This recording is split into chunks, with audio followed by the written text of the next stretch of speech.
Bien, continuamos entonces, jóvenes.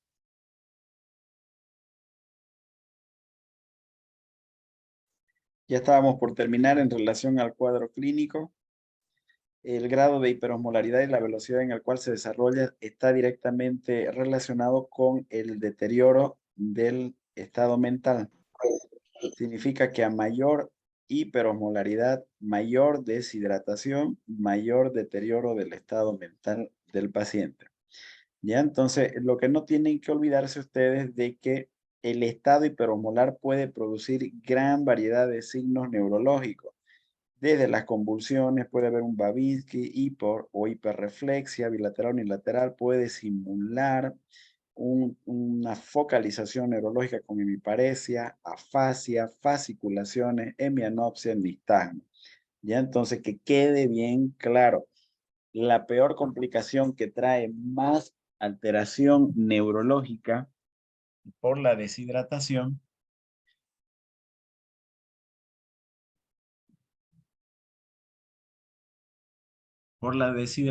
suele ser el estado hiperosmolar no cetósico. ¿Listo? Es el que tiene mayor mortalidad.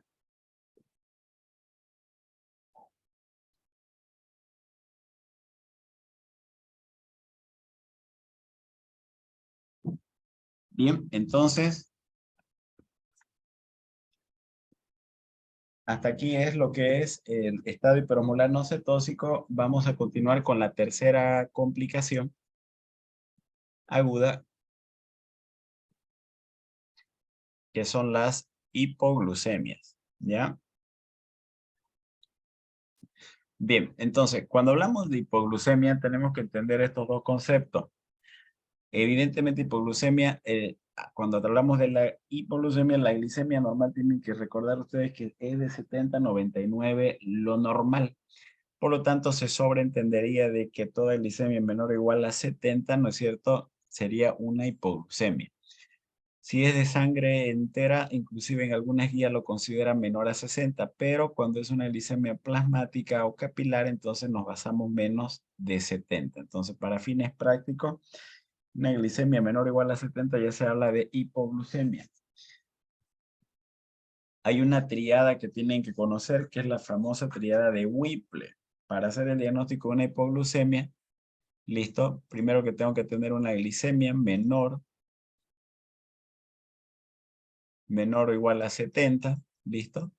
Tienen que haber síntomas autonómicos y neuroglucopénicos, y cuando yo le administro hidratos de carbono, el paciente recupera sus síntomas. Y la recuperación suele ser inmediata, ¿ya? Entonces, cuando estoy frente a esta triada, entonces se habla triada de Whipple. Una cosa que tienen que saber igual es de que el valor de la glicemia para que me produzca síntomas es muy variable de una persona a otra. Ya hay personas que con menos de 70 ya comienzan a presentar síntomas de hipoglucemia. Hay otras personas que con glicemias menos a 80 pueden desarrollar síntomas de hipoglucemia. Ya entonces depende del umbral de tolerancia de cada persona individual. ¿Ya? Entonces eso es muy fluctuante, no se presenta en todos por igual. Sin embargo, tenemos que saber de que cuando, cuando la glicemia es menor a 80 ya hay una disminución de la insulina endógena, y cuando sobrepasa este valor y entramos en una hipoglucemia menor a 70, rápidamente se me activan mis hormonas contrarreguladoras. Ya, entonces las 4 hormonas contrarreguladoras son la adrenalina, el glucagón, la hormona de crecimiento y el cortisol. Y es exactamente en ese orden que se van alterando. Primero la adrenalina, luego el glucagón, luego el hormona de crecimiento y último el cortisol.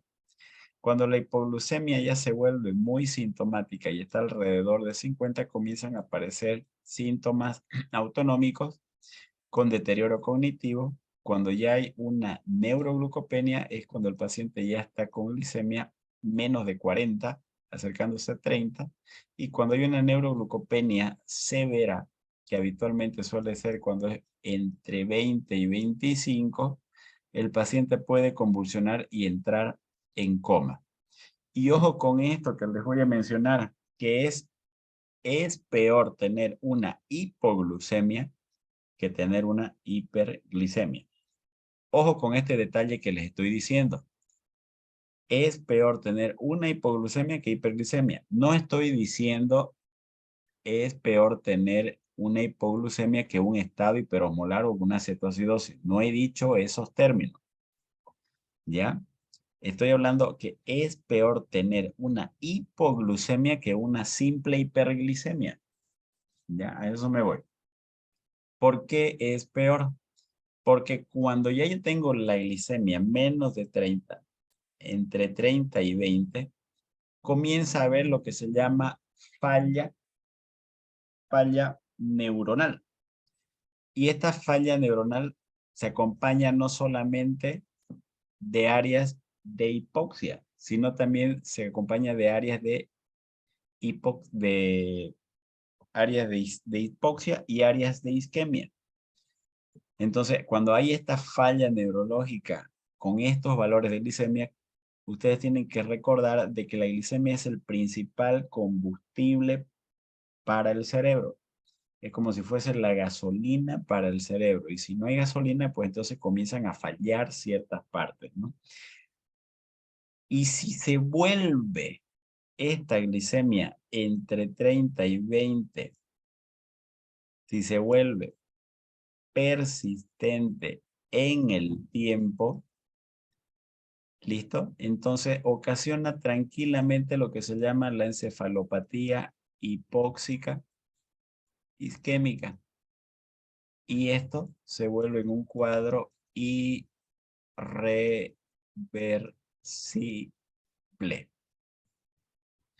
Se vuelve un cuadro irreversible. ¿Y saben qué es lo peor? Que en las personas que reciben insulina y yo no hago una adecuada monitorización, puedo llevarlo a ese cuadro. No sé si les conté anteriormente, yo tuve, cuando estaba en la residencia de segundo, el residente de segundo año, pasamos la visita y había una paciente que ya eran las 8 de la mañana y era la única que estaba bien dormida. Y el residente de uno la presenta a la paciente diabética, insulina requiriente, presentó cuánto estaba requiriendo de insulina y las infecciones que tenía de forma paralela. Entonces le preguntan, ¿le tomaron su glicemia hoy día? Y le dice el residente, no. A ver, tómenle su glicemia. Y le toman su glicemia y salía low, L-O-W. Y low aparece cuando la glicemia suele estar habitualmente menos de 40, en algunos glucómetros menos de 50, ¿ya? Entonces, le hicimos en ese momento una glicemia venosa. Y le preguntamos, ¿le colocaron insulina anoche? Sí, ¿cuánto está indicado? En la mañana estaba 10 y en la noche estaba, no, en la mañana estaba 20 y en la noche estaba 10. La llamamos a la licenciada. Licenciada, ¿le colocaron cuántas unidades? 10 unidades. ¿Quién le colocó? La auxiliar. Llame la auxiliar. Vino la auxiliar. Y la auxiliar le había colocado no en una jeringa de insulina. En las jeringas de insulina, las 10 unidades están bien graduadas para colocar hasta el número 10. Pero en las jeringas que vienen de 5 ml o de 3 ml se tiene que colocar hasta el número 1. ¿Ya? Y la auxiliar la había colocado en jeringa de 10 cc. Los 10 cc significa que le había pasado 100 unidades de insulina NPH en la noche. y la mujer toda la noche durmiendo, durmiendo y durmiendo de forma persistente en el tiempo hasta la mañana, el horario de la visita, con esa glicemia de low. Cuando llega la glicemia venosa 25. En ese momento la visita médica se administró hipertroza, 2 ampollas, 3 ampollas. ¿Y qué creen? De que a los 10, 15 minutos se volvió a controlar la glicemia y ya no estaba low, estaba en 85, estaba en 90, le volvieron a tomar luego, a los otros 15 minutos su glicemia 150, 200. ¿Y cómo creen que estaba la paciente? Pues no despertó nunca más la paciente. Entonces, mucho cuidado con la administración de la insulina. Por eso, idealmente, tiene que administrarlo una persona que sepa. Y si va a administrar una persona que no sepa, qué duda, tiene que ser supervisado por alguien que sepa. Es peligrosísimo una persona que tiene hipoglucemia, ya que a medida que va bajando su glicemia, ellos tienen la sensación de muerte inminente. Sienten que se están desvaneciendo, que se están yendo poco a poco. Y si sabe quién le ha administrado, quién le ha dado esa insulina, cuando recuperen van a querer botarle la insulina por su cabeza y no van a querer verlos como médicos ustedes nunca más. Entonces, ¿cuáles son esos síntomas? Síntomas autonómicos. Con sudoración, temblor, debilidad, hay hambre, palidez, sensación de hormigueo en el cuerpo, están ansiosos, hay palpitaciones, náusea, puede estar midriático, hipertenso, arritmia. Neuroglucopénico, está confuso, hay mareo, incoordinación, comienzan a alterarse el habla, no pueden hablar bien, ven borroso, hay cefalea, convulsiones, puede haber hemiparesia, puede haber coma. Entonces son esos los síntomas. Entonces me siento débil, estoy temblando, estoy transpirando, me palpita el pecho, me estoy mareando, veo borroso, me duele la cabeza. Entonces, en un paciente de esas características que le han dado insulina en la mañanita y no ha comido, pues tengo que estar atento y pensar en lo primero, que es una hipoglucemia. Entonces, esta hipoglucemia en ayunas principalmente se puede dar por el uso de la insulina, uso de sulfoniluria, por el alcohol, los yecas o la aspirina, está relacionado, o por afecciones severas, insuficiencia hepática, renal, insuficiencia cardíaca, proceso séptico, deficiencias de hormonas contrarreguladoras. Las hormonas contrarreguladoras son aquellas cuando estoy en una situación de hipoglucemia, agarran y se estimulan para producir un aumento de la glucosa. En los casos de los tumores, por ejemplo, los insulinomas, es bien grave en eso. No es como si le estuvieran administrando a ustedes insulina de forma constante, pero la diferencia es que es un tumor que está produciendo todo el tiempo insulina y por tanto los lleva a los pacientes a hipoglucemia. Causa genética, hiperinsulinismo o autoinmunes, aquellos que tienen anticuerpos contra receptores de la insulina. Pueden haber hipoglucemias postprandiales también, de causas alimentarias, deficiencias enzimáticas o postprandiales idiopáticas. Las postprandiales, por ejemplo, aquellas en las que hay trastornos de la absorción en el cual come, pero no se absorbe hasta después de un determinado tiempo los alimentos y por lo tanto, más bien es como si no hubieses absorbido nada y tu organismo entra en hipoglucemia. No es lo más común, pero suelen haber esos casos. En el paciente diabético, habitualmente la hipoglucemia iatrogénica es la principal limitante en alcanzar un control metabólico adecuado. 2 al 4% de las muertes en diabéticos tipo 1 son atribuibles a hipoglucemia. A menor valor de hemoglobina glicosilada 1C, mayor riesgo de hipoglucemia. Por eso, el objetivo tiene que ser que sea menor a 7, la hemoglobina glicosilada A1C. 90% de los pacientes que reciben insulina experimentan en algún momento hipoglucemia. Y las secuelas neurológicas de hipoglucemia, cuando son menores de 20 por más de 2 a 3 horas, pues ya se hacen más evidentes. Mucho cuidado con eso. Algunos estudios en relación al control intensivo de la glicemia que se asoció con una tasa incrementada de hipoglucemia. Al administrar insulina, al menos un episodio hipoglucémico en un 76%, hicieron hipoglucemia severa en un 11%, en relación a los que recibieron sulfonilurias como la glibenclamida, al menos un episodio hipoglucémico 45% e hipoglucemia severa un 3%, lo que denota que aquellos que reciben insulina ya son los que tienen mayor predisposición a tener hipoglucemia, ¿ya? Factores de riesgo para la hipoglucemia, entonces saltar las comidas, no se olviden, cada 3 horas deberíamos comer, ¿listo? En pequeñas cantidades y calidad, ¿ya? Entonces no significa cantidad, sino calidad. Realizar ejercicio aumenta la predisposición a la hipoglucemia en los casos de aumentar las dosis de los antidiabéticos orales, en los alcohólicos, ya que las reservas de glicemia bajo la forma de glucógeno ya entonces se comienzan a agotar. La ingesta de medicamentos hipoglucemiantes como IECAS o AINES también. El aumento en la sensibilidad de la insulina cuando disminuyó. A ver, esto es importantísimo. Aquella persona gordita que está requiriendo insulina temporalmente a una dosis, un ejemplo, de 10 unidades de insulina, y de repente comienza a cambiar su estilo de vida, comienza a disminuir de peso, comienza a sentirse mejor, tener mejores controles glicémicos, por lo tanto aumenta su sensibilidad periférica a la insulina, o sea, significa que tu propia insulina que te queda de reserva comienza a circular y a actuar mejor. Por lo tanto, es más fácil que con la insulina extra que estás recibiendo, más la mejor acción de tu insulina endógena puedan sumarse los efectos y tener más riesgo de hipoglucemia. En esos casos, se disminuye la insulina exógena que se administra. Aquellos que han tenido hipoglucemia severa previa, también factor predisponente o insuficiencia renal o hepática. Entonces, las hormonas contrarreguladoras, ahí está la epinefrina, el glucagón, es la defensa más importante contra la hipoglucemia en diabéticos tipo 1 de más de 5 años de evolución. Hay una respuesta de las células alfa que está abolida. A mayor número de hipoglucemias, mayor falla en las hormonas contrarreguladoras, menos respuesta tisular a la adrenalina, menor sensibilidad a beta adrenérgica.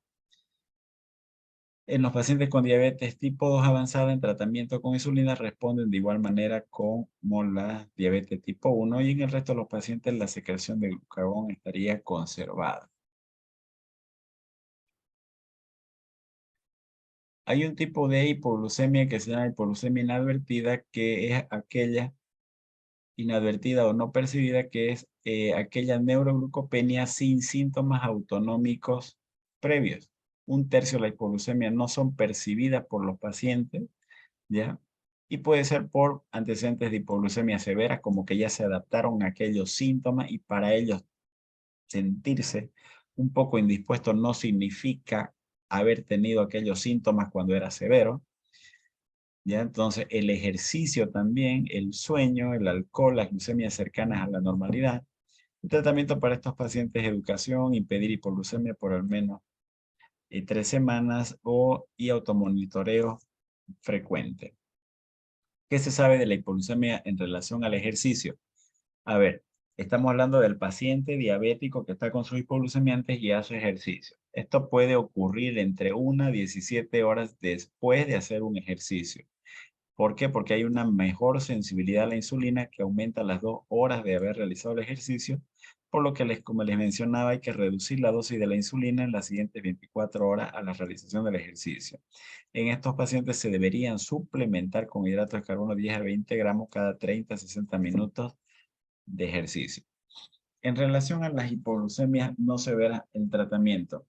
Lo ideal es depende mucho, depende de la sintomatología del paciente y el valor de la glicemia. Si es una hipoglucemia severa, ya que está menos de 50 y está con síntomas neuroglucopénicos, vale decir, está comatoso, ese paciente se tiene que internar. Aquel que está entre 50 y 70 y solamente tiene un poquito de diaforesis, está medio pálido, hay palpitaciones, un poquito de cefalea, ese todavía que puede tolerar la vía oral, puede hacer el tratamiento vía oral. Y habitualmente ese paciente suele estar en la casa. Pero aquel que requiere internación es aquel que tiene hipoglucemia severa. En el que es una hipoglucemia leve con 15 gramos de hidrato de carbono, aumenta la glicemia a 50 miligramos en los siguientes 15 minutos, ¿ya? Entonces, si está menos de 70, 15 gramos, ¿ya? Hay que retestear a los 15 minutos con una nueva glicemia y si ya esta es mayor a 70 hay que agregar una colación de proteínas para que no vuelva a tener esa hipoglucemia. ¿Cuáles son los equivalentes a 15 gramos de hidratos de carbono?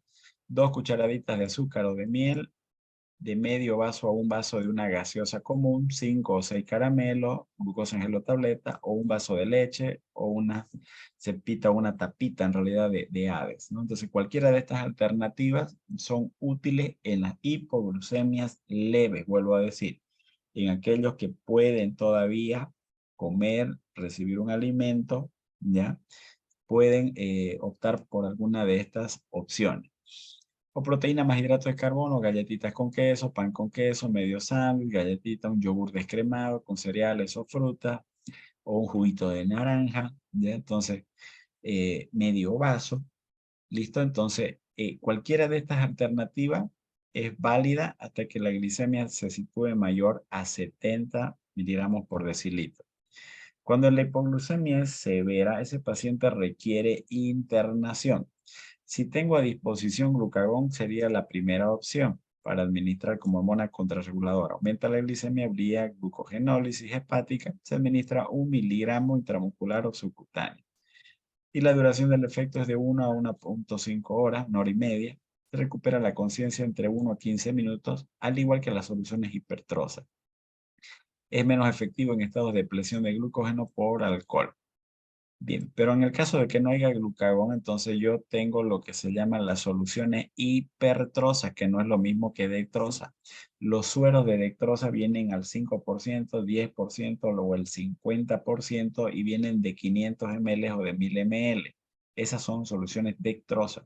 Las soluciones hipertrosas ya vienen al 33% y al 50% y vienen de 20 ml. ¿Listo? Entonces yo tengo que utilizar soluciones hipertrosas, sea al 33 o al 50%. Entonces pueden pasarse bolos inicialmente al 33%, que son 33 gramos de glucosa, ¿ya? Eh, eh, STATs, ¿ya? ¿Qué significa eso? En bolo, al momento, no en solución. Le administro las 2 ampollas y el paciente va a despertar rápidamente en los primeros minutos, rápidamente. El gran detalle es de que como recupera neurológicamente, se siente bien, ¿ya? Yo no puedo volver a darle su hipoglucemiante, ni tampoco puedo mandarlo a la casa. Tengo que durante las siguientes 24 o 48 horas mantenerlo internado porque puede volver a ser un nuevo evento de hipoglucemia. Y lo dejo con una solución de base, con una infusión de una dextrosa al 5 o al 10% para evitar que me haga hipoglucemia. No importa, la glicemia se va a subir a 100, se va a subir a 200, 250. Vuelvo a decir, nadie se muere de hiperglicemia. No estoy hablando que nadie se muere de estado hiperosmolar no cetóxico. Es diferente la complicación cuando reúne los criterios. Nadie, pero se muere de hiperglicemia aislada como tal, nadie. Que se aclare eso bien. Entonces la dejo la solución dextrosa al 10%, a un goteo lento de 10 a 14 gotas por minuto, hago controles de glicemia cada 6 horas y si su glicemia se mantienen entre 100 y 200 durante las siguientes 24 a 48 horas y no hace de nuevo hipoglucemia, pues nuevamente ella recién puedo indicarle su hipoglucemia anteoral y mandarlo a la casa. ¿Listo? Entonces, algunos criterios de internación, cuando hay una recuperación parcial luego del tratamiento, cuando hay convulsiones, cuando no hay acompañante, cuando es secundario a sulfoniluria o insulina, ¿ya? Etcétera. En los pacientes que no tienen diabetes también pueden hacer hipoglucemia, por ejemplo, aquellos por alcohol, no afecta la glucogenólisis, pero hacen hipoglucemia tardía.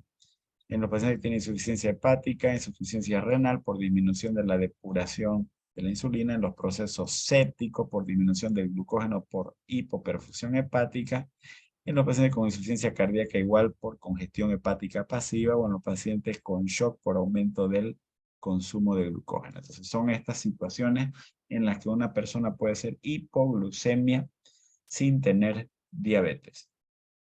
Y por último están los tumores como los insulinomas.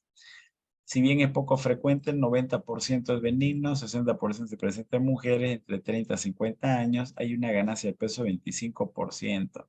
Varios casos hemos tenido de esto, sobre todo cuando yo estaba en el área quirúrgica. Es terrible esto porque son pacientes gorditos, ¿listo? Que tienen su tumor, que tienen su insulinoma y hacen hipoglucemia. Y lo peor es que estos pacientes tienen que comer todo el tiempo carbohidratos y al consumir carbohidratos, ¿no es cierto? Van a tener también un exceso del colesterol y se van a volver gorditas de esas personas. El paciente con insulinoma habitualmente es gordito. Los tumores son pequeñitos de 1 a 2 centímetros, ¿ya? En relación a la localización, en base a una tomografía me da una sensibilidad 30 a 66%, una resonancia magnética hasta un 70%, la ecotransendoscopía un 80% o una eco perioperatoria un 90% o una TAC multicortes finos tiene una sensibilidad 90%. La cirugía es la curación prácticamente en estos casos en un 75 a 98%.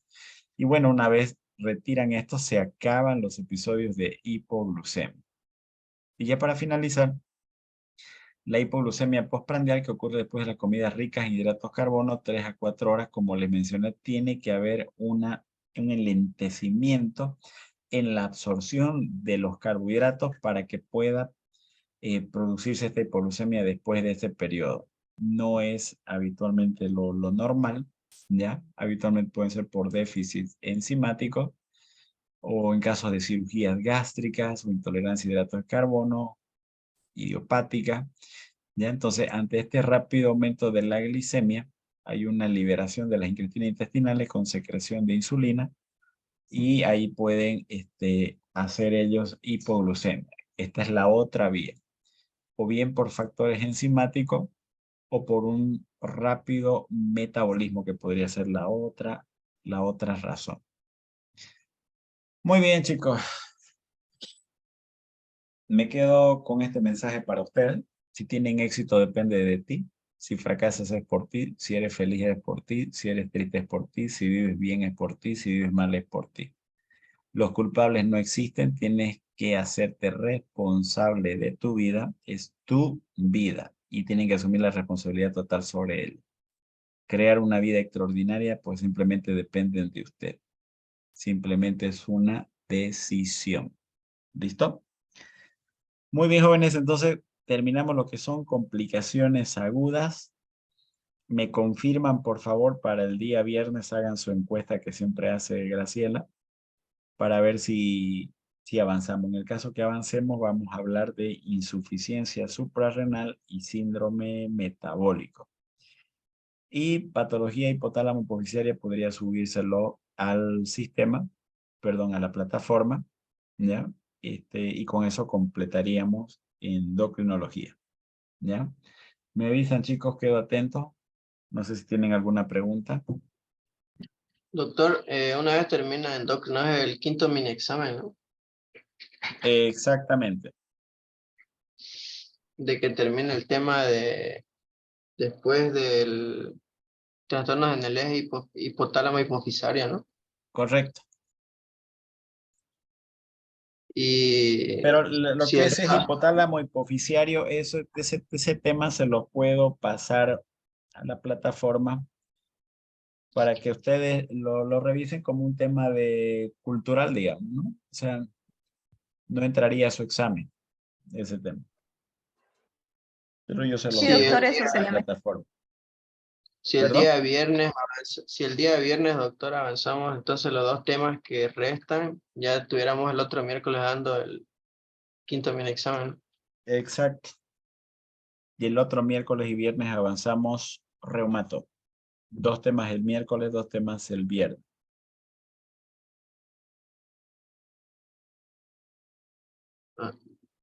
Está bien, doctor.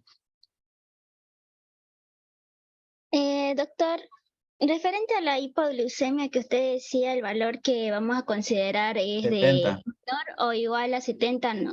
70, Y en el caso de una persona después de haber comido, igual estaríamos con ese mismo valor. 70. Para todos los casos 70 nomás vamos a manejarlo, ¿ya? Ya, doctor. Y como decía esta paciente que había recibido 100 cc, una jeringa, 100 unidades. ajá, eso. Esa paciente, como dijo que no despertó, así por curiosidad, doctor, ¿de qué muere una paciente cuando le ponen demasiados? Es exactamente lo mismo cuando tiene un paciente con un TEC grave o que tiene con una embolia o que se vuelve una persona totalmente dependiente. Es como que si tuviera el paciente en un estado vegetal persistente o permanente, en estado comatoso o vegetal permanente. Prácticamente se vuelve dependiente como un bebé solamente con signos vitales, algunos reflejos y hacerle los cuidados de las escaras, de que no se infecte, tienen que tener una buena alimentación, pero lo más común de que se mueren esos pacientes son de infección. Ahí ahorita en el hospital tenemos varios de esos, varios. Gracias, doctor. Ya, Grindy. Doctor, y cuando estaba hablando del tratamiento, por ejemplo, la cetoacidosis diabética severa, en estos pacientes que después de que hacen el tratamiento de no mantener, sino de volver a restaurar el estado hemodinámico, continuaría con el equilibrio del potasio. Y luego cuando habló sobre la administración de la insulina, dijo que se da en bolos en relación con una dosis 0.1 de acuerdo al peso, ¿no? En un bolo al Exacto, principio. Ahí exacto. cuando se da en bolo se administra en bolo, hay un descenso ahí que debamos esperar de la glicemia esperado. Claro, claro. Exactamente lo mismo. Tienes que ver que tu glicemia disminuye alrededor de 3. Como le has pasado 7 unidades de forma brusca, tienes que ver tu glicemia reduzca entre 50 y 70 miligramos. A Le has 50 y pasado 70. 7 Y después unidades. cuando se pasa como decía, cada hora, ahí es de entre 30 y 30 a 35. 35 miligramos por hora. Ah, ya tenía duda de ese primer embolo que se iba a dar. Y después cuando se hacía la regla de los 2/3 que mencionaba, Exacto. y Esa es una por ejemplo, forma, ¿no? Ajá, esa es una forma, sí. y cuando se aplica esa regla y al final, por ejemplo, un ejemplo como en el que dio, llegamos, por ejemplo, que en el día le vamos a dar un ejemplo 14, en la noche 7 de una y de la otra insulina cristalina le podemos dar de 4 a 2 como es el ejemplo. Eso se da también en bolo, había dicho en las mañanas antes del desayuno Claro, y en eso las ya, noches. exacto, eso ya no es bomba de infusión, ya esos son en bolos nomás, en horario. Antes del desayuno y Ah, antes de en la cena. horario.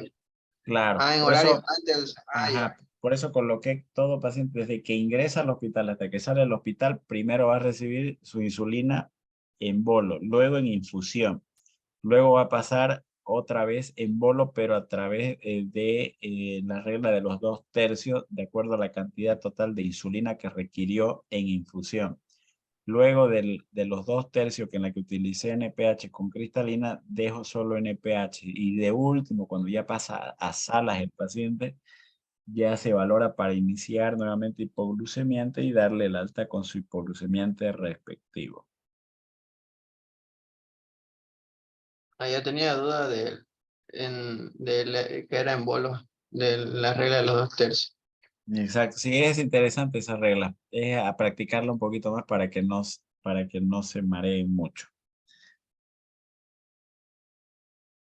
Doctor, gracias. Bueno, jóvenes, a seguir apoyándonos más mientras tanto el bloqueo, el paro cívico, hasta que se logre aprobar el censo para el 2023.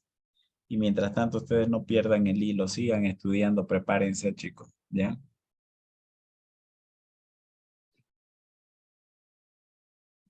Que tengan un excelente fin de semana, jóvenes. Estamos hablando, ¿ya? Ah, me avisan, por favor, Graciela. Hasta mañana. Hasta mañana se me puede avisar si vamos a pasar la clase el día viernes a las 6, ¿ya? Está bien, doctor, yo la aviso entonces. Perfecto. Nos estamos hablando entonces. Que tengan buenas noches, jóvenes. Chao, chao. Hasta Hasta luego, luego, doctor. doctor. Gracias. Doctor.